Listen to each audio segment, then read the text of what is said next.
Assalamualaikum warahmatullahi wabarakatuh. Kembali lagi dalam Ismail Channel. Untuk hari ini kita mempunyai peluang untuk review kepada Hako Pro. Sebelum ni kita review kepada Hako Mini TV, dan sekarang ada peluang untuk review Hako Pro dengan menggunakan SoC Amlogic S905Y4B Android 11. Seterusnya dia resolution hingga 4K 60fps, Bluetooth 5.0.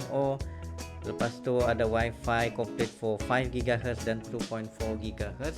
Dan paling special, ini adalah sejenis Netflix dan Prime Video Official TV Box. So benda tu korang tidak perlu risau, korang boleh dapatkan Hako Pro ni sehingga 4K punya kualiti lah. Cumanya kita akan tengok sama ada mampu ataupun tidak untuk buka kepada Dolby Vision, Dolby Atmos begitu. Jom kita tengok unboxing dan juga features yang ada. Apa yang korang akan dapat dalam Hako Pro Android TV ini iaitu Dolby Audio Plus, seterusnya menggunakan SoC yang paling latest dan mempunyai 4GB of RAM, 64GB of ROM, seterusnya Netflix certified, dan seterusnya iaitu power port, controller yang ada Netflix, YouTube, Prime Video dan juga Disney Plus. Memang komplit lah dia punya shortcut key, HDMI cable, dan juga korang punya user guide cara untuk gunakan. Jom mari kita tengok kepada TV box ini. Features yang paling menarik yang aku nampak pada Hako Pro Android TV ini iaitu dia menggunakan sini nih. Dia menggunakan USB 3.0 dan juga USB 2.0. Maksudnya bila 3.0 ini dia support kepada penggunaan NVMe, SSD dan juga beberapa jenis yang high speed punya connection. Jenis yang pendrive yang high speed boleh masuk kepada korang punya TV box ini, serta dia ada juga TF card. Dan juga di bahagian belakang ini iaitu HDMI dan juga bahagian korang punya LAN. Mengikut beberapa reviewer memberitahu bahawa TV box ini support sehingga Dolby Atmos dan juga Dolby Vision kerana dia support kepada HDR10+, HDR10, HLD, HDR processing dan juga mempunyai Chromecast built-in serta Google Assistant. Multi-score pada TV box ini iaitu sekitar 2000 score dan pada Nvidia Shield iaitu 5000. Ini menandakan dia separuh sahaja dia punya benchmark sebanyak 100,000. So untuk pertama sekali kita perlu try out dia punya sistem sampai macam mana dia boleh pergi, terutamanya bahagian 4K HDR tersebut, dan kita try untuk play video. Okey, tidak ada masalah. Dan seterusnya video ni pula, yes, ini pun tiada masalah untuk play, memang smooth sahaja untuk dia mainkan 4K HDR. Seterusnya video ini,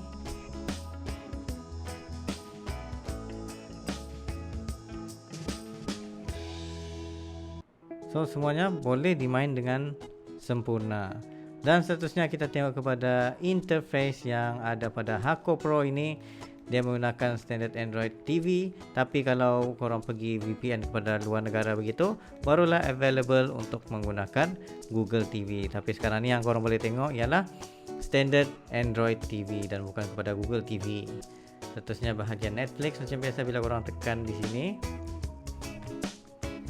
dia akan keluar format HD ataupun 5.1 Dolby Surround Sound. Tapi semuanya bergantung kepada korang punya TV dan juga soundbar. Sekiranya soundbar korang dan juga TV available for Dolby Vision, Dolby Atmos, dia akan automatically display di bahagian atas korang punya Netflix ini. Cumanya bahagian aku punya sound card pula, capture card ini tidak boleh capture sehingga 4K. Dan untuk pengetahuan juga, untuk menggunakan apps yang ada pada TV box ini, kebanyakan Android TV box kesemuanya boleh download bermacam-macam apps dan juga game. Dan memang beribu-ribu apps yang korang boleh gunakan, tetapi semuanya bukanlah smooth ataupun available untuk digunakan. Jadi ada beberapa apps yang okey, apps yang tidak okey. Semuanya berdasarkan korang punya eksperimen, apa yang korang ingin install di dalam korang punya TV box. So lepas tu kita tengok kepada yang ini. Dia menggunakan 4GB of RAM serta storage dalam sekitar 64GB menggunakan Amlogic. Dan ini dia punya CPU clock, dia punya penggunaan dalam boleh sampai 2000 MHz, 100 hingga 2000 MHz, menggunakan 4 kali ARM Cortex. Dan sini dia punya display yang sekarang ni, iaitu kepada 1080p. GPU renderer ARM Mali G31 menggunakan Android 11. Kita tengok standard kepada YouTube ini memang tidak masalah. Kebanyakan TV-box zaman sekarang ni semuanya mampu ataupun capable untuk play sehingga 4K video. Kita buka kepada Stat for Nerds. Dan ini macam biasa TV output dia.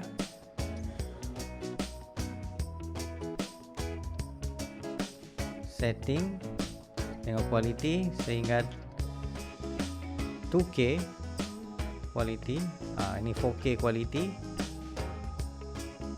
dan connection speed dalam sekitar 120 Mbps, agak smooth untuk bermain. Sama lah juga untuk bermain dengan beberapa apps yang lain seperti Ichi juga ada, dan juga apa-apa yang korang ingin install seperti Prime Video dan sebagainya, kerana semuanya adalah certified.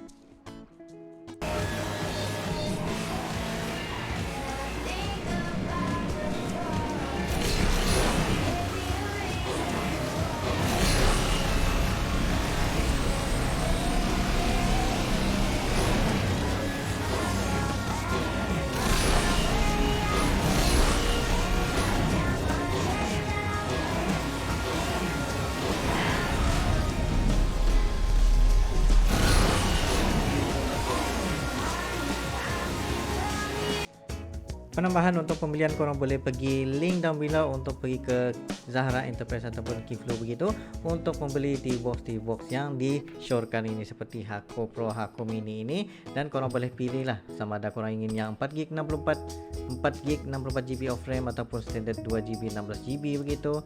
Semuanya bergantung kepada korang punya budget, tapi aku recommend untuk long term usage go for 4GB serta 64GB of ROM, dan juga korang boleh increase menggunakan TF card. Sebagai konklusi berkenaan dengan Hakko Pro Android TV ini, yang aku boleh puji ialah bila korang bermain game agak smooth untuk bermain game, dan juga tengok kepada movie seperti Netflix begitu ataupun anything video yang menggunakan 4K HDR10+ begitu, memang boleh dibuka. Lepas tu lagi dari segi benchmark score dia multi score menggunakan Geekbench 4 jenis CPU, yang total up multi score dia ialah sekitar 1995, iaitu di tahap 2 kali beza berbanding dengan menggunakan Nvidia Shield. Maksudnya Nvidia Shield di tahap 5000 score, manakala Hakko Pro ni dalam sekitar 2000 score. Tetapi walaupun 2000 saja, dia punya CPU GPU mampu untuk mengangkat game-game seperti Asphalt 8 ini dengan tidak ada masalah untuk bermain game ataupun membuka kepada movie. Dan overall untuk mendapatkan Hakko Pro ini memang harga yang berpatutan, boleh didapati dalam 250 ke atas sehingga 300 lebih begitulah. Aku pun tidak sure sebabnya masih lagi baru, jadi seller masih lagi dalam range sekitar begitulah juga harga dia. Tidaklah terlalu mahal seperti korang beli kepada Nvidia Shield dan juga beberapa T-Box yang memang super mahal begitu. So sekiranya korang ingin membeli Hakko Pro, korang boleh pergi link down below untuk sebarang pembelian. Dan kalau ingin tahu tentang mana satu ingin beli, sama ada Hakko Mini ataupun Hakko Pro, sekiranya korang punya budget yang rendah, korang boleh pergi terus kepada Hakko Mini. Tapi kalau ada budget yang tinggi, boleh pergi kepada Hakko Pro untuk mendapatkan this kind of TV box. So itu daripada aku, thank you much for watching, jumpa lagi next time.